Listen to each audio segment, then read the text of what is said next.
everyone, and welcome back to the Cheltenham Countdown channel on YouTube with only 13 days to go, guys. 13 days left before the start of the festival.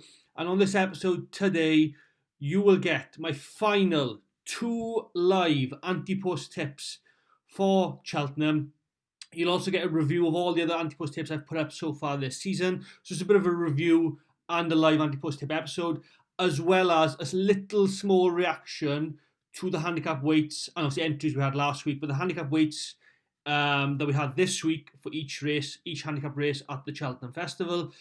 So if you do like this episode, guys, please give it a like, comment your views during the whole episode while you watch it, share the video as you always do, and don't forget to subscribe to my channel. I'm literally 2 subscribers off 300, which doesn't sound too much, but if I can get over that 300 barrier before next week, I'll be eternally grateful.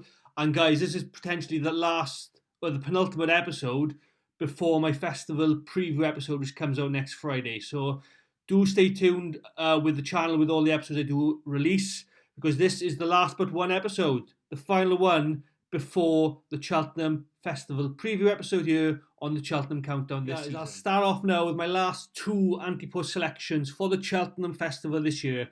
Kicking off with a 12-to-1 selection, a 12-to-1 price in the Jack Richards Novices Chase this year. And I've got a horse that has already won over a Grade 1 over fences this season.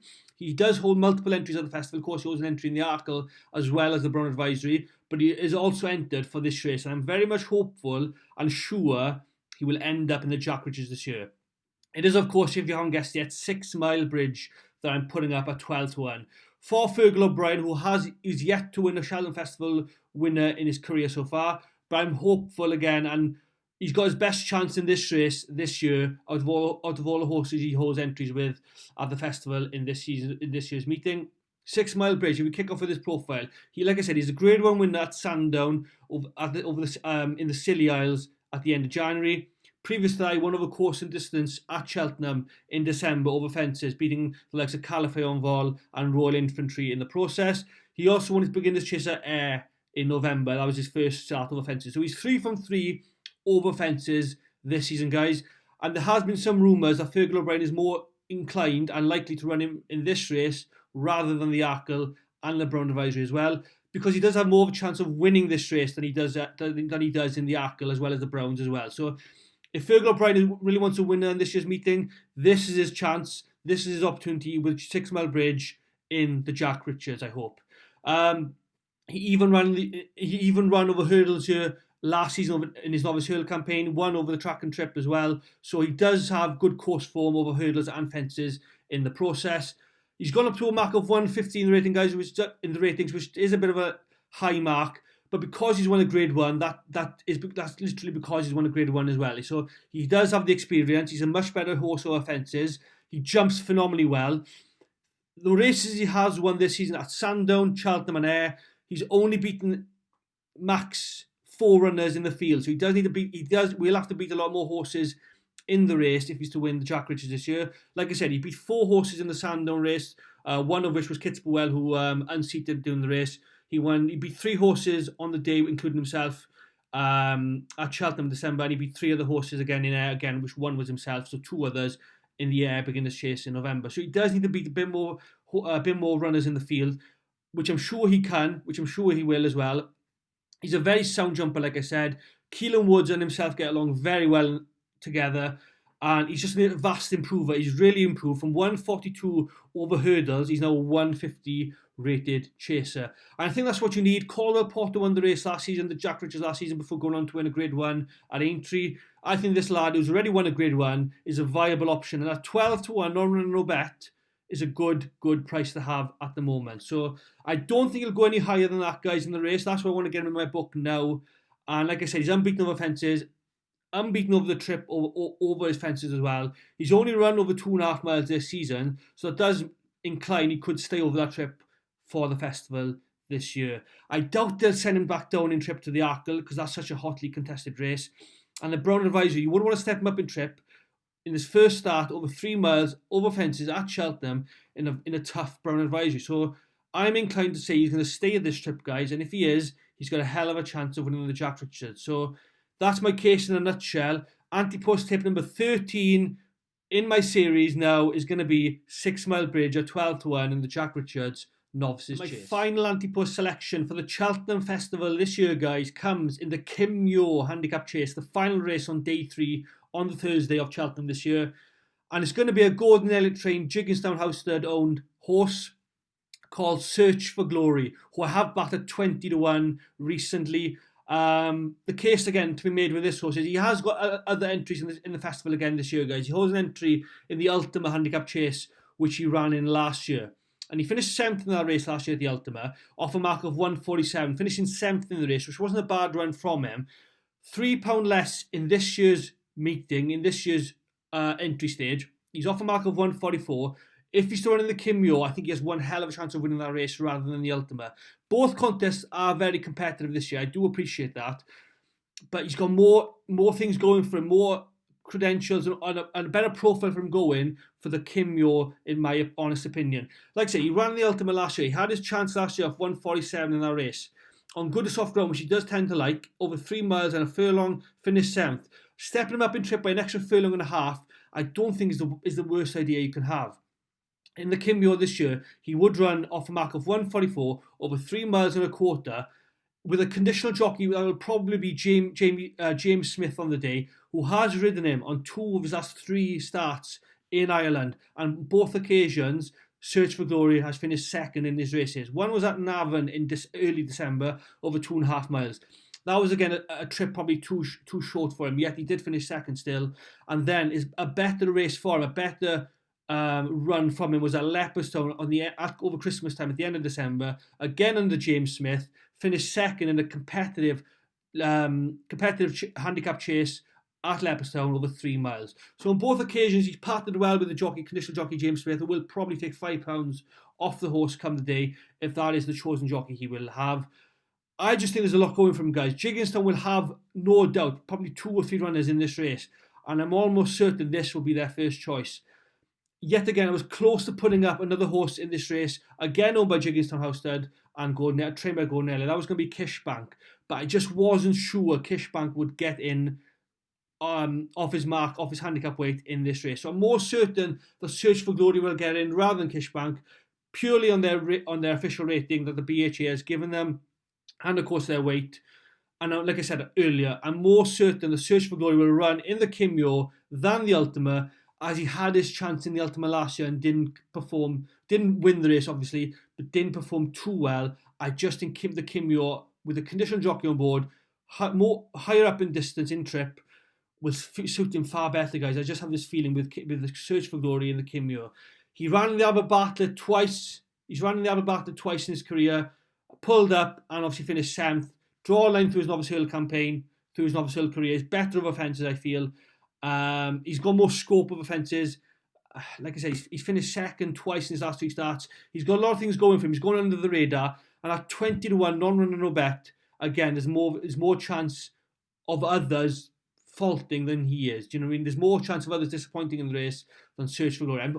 If he is to be confirmed and declared in this race, I'm almost certain he'll be half the price. So that's what I'm going to put into it.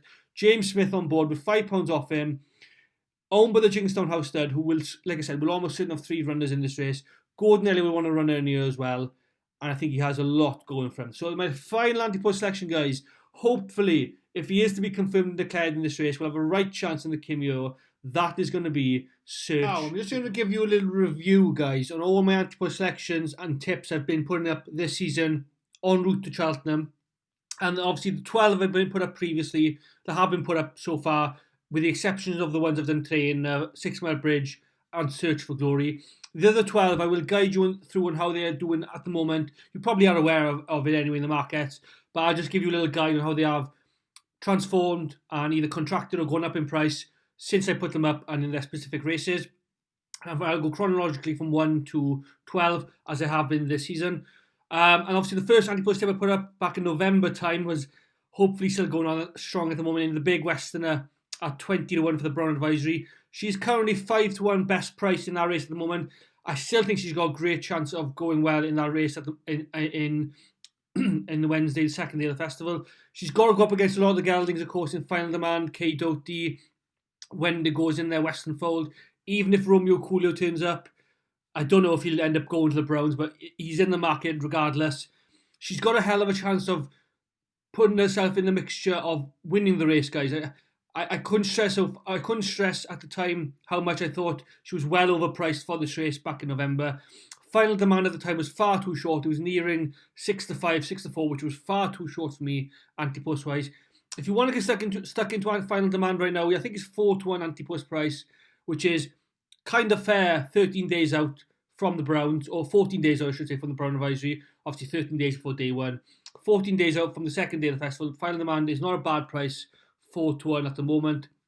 So if you do want to consider backing him, I'd say now is your chance. But the big Western, in my regard, from 20-1 into 5s, is not looking too bad at the moment in that regard. For Ante-Post tip number 1. The next 2 Ante-Post tips then in my series began with Tihupu at 5-1 in the Stayers Hurdle I put up back in December, I think it was, guys. Early December, late November, either or. 5-1 was the price I took for Tihupu at the time. He's now into 9-4, which is solid enough. Very good, solid price for Tihupu. And I think he's a very, very worthy favourite for the Stayers Hurdle. He's been absolutely faultless so far this season. Of course, his best performance was at Leopardstown over Christmas. Phenomenal performance from him and Jack Kennedy on the day. And that's put him so short now for this race at the Stayers Hurdle. I think he's still backable, I think, at that price, 9-4. It's not too bad of a price, because I think he's a really, really strong favourite. I think it'll take a very good performance from a horse in the race to beat him on the day. Excuse me. But 5-1 into 9-4, looking very healthy again in my slip for that. So that was Ante-Post tip number 2. Then I went into the Hunter's Chase and I went for It's on the Line at 8-1 for JP McManus, and Emmett Mullins trained horse, who has finished second in this race the last 3 seasons. So I think this year hopefully will be his year. It's on the line. 8-1 I took the price. He's now a general 5-6-1. So has gone down a bit, just substantially a bit, but not too much. He's got a very good chance, I think, as well. So the first 3 I took Ante-Post wise in my series, guys, aren't looking too bad at the moment. Then we went on to some handicaps, which I'll be bringing on. Arguably, tip number 4, guys, in the first handicap selection of my entire series was Yeah Man in the Thames final, who's gone down the most, I think, in that market out of any of the horse you'd have seen so far this season. I backed him at 50-1 at the end of the year, guys, the end of December last year, and now is a general 16-1 price in places for the Thames final. Unbelievably, has gone down so much that I think he's a very, very worthy candidate to win the race, I hope. He's now definitely qualified. He's also been entered, obviously. But he's definitely qualified after having his latest run, which is now make sure he's eligible to run in the Thames final and had that qualifying run under his belt. But 50-1, I was really, really taken by him at the time. And now that he's 16-1 in as a general price, it's very, very viable option, guys, and a very good, worthy option to back. I don't think he'll go as high as 50-1 again before the off, but he has been raised, I think, £10 from the BHA handicapper to get into the Thames. So I think he's off a mark of 133, 134 at the moment, which will be enough to get into the race anyway. And he's got a chance. He has got a chance. And that 50-1 slip, I'm holding on to it dearly, guys, is in with a chance. And it was Ante-Post tip number 5, and probably my first thumbs down, guys, with regards to the selection in the wrong race I did put up. It was Highland Crystal at 25-1 in the Mares and Officer's Hurdle. She's clearly not going to go to that race, I don't feel. She still entered in the race, but whether or not she'll go to that race or the triumph for the Fred Winter remains to be seen. But I don't think she'll end up in the Mares and Officer's Hurdle, guys, unfortunately. So that slip is in the bin. I personally feel that's gone, in my honest opinion. Even if she was to run in the Mares and Officer's Hurdle, I do have my worries now whether she could beat the likes of Bambino Fever and Old School Outlaw. So I don't think she'll be ending up in that race whatsoever and even winning it at all, guys. Then we went on to Ante-Post tip number 6, I should say, in the plate. And Vincenzo, who I backed at 12-1 at the time. I did confidently say in that specific episode, that specific video, he is my nap in a handicap. Now, whether or not he'll end up going off shorter than what he is, now, I think it's 10-1 in places for that race. Probably 10-1 is the highest you'll get at the moment for Vincenzo in the plate. I think he's a very, very standard option in that race again. I still think he's got a very good chance of winning. His opportunity has increased due to the fact he's only been raised £2 from his win at Ascot. He's got very good course form around Cheltenham. It'll be silly for him not to go for the race. And I think Vincenzo is a very, very strong choice in the plate. Those was Ante-Post tip number 7. And then I went into the county hurdle in a non-run no bet market for the first time this season. And I went with Bowen's On Fire, who is still the same price. The price has been unchanged in the market, 16-1. But this is his only entry now, guys. This is his only entry for Cheltenham this year. And he has been raised £5 by the BHA handicapper to 153. So he would be 4th highest rated in the race if he is to be declared and running in the county hurdle. Obviously, like I said, it is his only entry in the festival this year. So he'll probably end up going to that specific race and has his chance, in my opinion. 16-1, not a bad each way price. Then we went on to the Martin Pipe. I went on to the next was Ante-Post tip number 8. I selected a Pie de Nom in this race at 16-1 again on the same episode. Now into probably favouritism at 8-1, roughly at that price right now. I think he's got a very, very strong hope of winning the last race of the festival for the Skeltons. Obviously has been climbing the ladder, climbing the ratings all season long, and at 8-1 current price for the race, clearly has a very good opportunity to bring home the win in the last race for the UK and Dan Skelton. I think 16-1 again is a good price I had. 8-1, if you still want to get into him now, like I say, he's 8-1. Maybe a bit skimpy to back each way at the moment, but it's entirely your shot, guys, if you want to decide and back in the Martin Pipe favourite right now. Then we have been confirmed today that my 9th Ante-Post selection in my series in the Grand Annual race in David's Well is a non-runner. He will not be going to the festival this year, guys. That has been confirmed by Chris Gordon, the trader, today. Unfortunately, he is out of the Cheltenham Festival. That is David's Well in the Grand Annual, who unfortunately I backed at 12-1, although it was a non-runner, no-bet market, which stands a bit of the next 3 in my list for the Ante-Post series, guys, from 10 to 12 in my series. Started off in the Coral Cup. I backed Lucky Place at 25-1 for Nicky Henderson. Again, non-runner, no-bet. He is still entered in the race, unchanged in the market, so I don't know how they feel about his opportunity, his chances at Cheltenham. So they have better options in their own stable, in their own yard for that race, but Lucky Place nonetheless is still entered in the Coral Cup. Then we went on to the Supreme Novices Hurdle, and again, unchanged in the market, but we will get news very soon, I think, guys, in that Mighty Park, who I backed at 15-2 in the Supreme. Whether or not he goes to this race or the Turners remains to be seen, but if he is to run in the Supreme, if he's declared for the Supreme, I am very happy with the slip. I think he has a right good chance. And then Ante-Post tip number 12 was in a cross-country, again on non-runner no bet, as all these last 6 or 8 selections have been, was Vanillier at 10-1, now 7-1 top price for the cross-country. Finished 3rd in the race last year. I think he's a better chance of going well this year, having won his latest start at Punchestown. He has a good chance. He's got to beat the likes of Stumptown and Fabry de Chandu, but he's not without an opportunity, and I think he's a good price at 10-1, which I took at the time. Now, like I said, roughly 7. My 2 most recent Ante-Post sections are in this episode today, guys. They were 6 Mile Bridge at 12-1 in the Jack Richards Novices Chase, and Search for Glory at 20-1 in the Kim Yo Handicap Chase. They're my 14, guys. They're all the 14 I'm putting up in my Ante-Post series this season for the campaign, leading up to Cheltenham. Obviously, one is a definite no-go now. One is in the bin, unfortunately, with David's Well in the Grand Annual. Confirmed today that he's not going to be attending the Cheltenham Festival this year. Nonetheless, we will stick with the 13. Some are very strong. Some are very healthy at the moment with my slips. Some are unchanged, and some, obviously, we'll wait to see if they get confirmed and declared in the next week or so. But stay tuned in the Cheltenham Countdown, guys. It's just over a week to go. Next Friday, March the 6th, is where the Cheltenham Festival preview episode will be on my Cheltenham Countdown channel. Obviously, there are plenty of festival preview episodes out there that you may want to watch. If you just want to watch mine, then I very much appreciate it with that, because there are plenty out there to watch, and they are very good with their content and their views. I'm going to give a sort of a different alternative view next week, maybe ones you haven't seen on other podcast channels or preview episodes elsewhere. But yeah, that is it for this episode, guys, and that's it for the Ante-Post series, I think. Well, no, it is done. There will be no more Ante-Post tips going up, I promise you.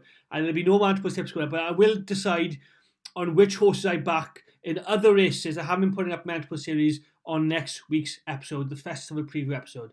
So you'll get the likes of the Arkle, the Champion Hurdle, the Champion Chase, all those kind of races as on the Coastal Gold Cup on horses I haven't put up in my Ante-Post series. I'll wait to see who I put up then, guys, in a week's time.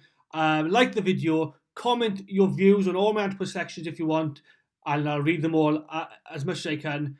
And subscribe to the channel. Get me over that 300 mark before next week, and there may be a good episode to come on next week's episode. Thanks so much for watching, guys. See you all next week.